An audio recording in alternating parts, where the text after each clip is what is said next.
Today I'm going to show you how to add a default background color to your video.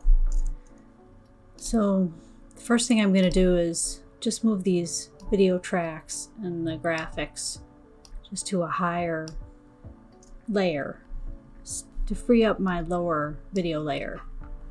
And then all you do is you just go to your project panel. I'm going to control click to bring up the menu, and I select new item, color matte.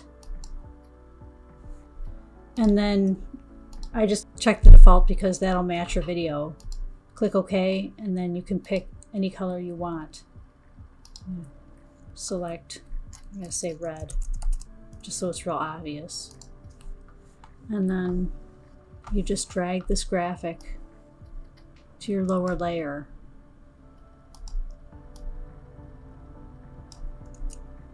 I'm going to zoom in.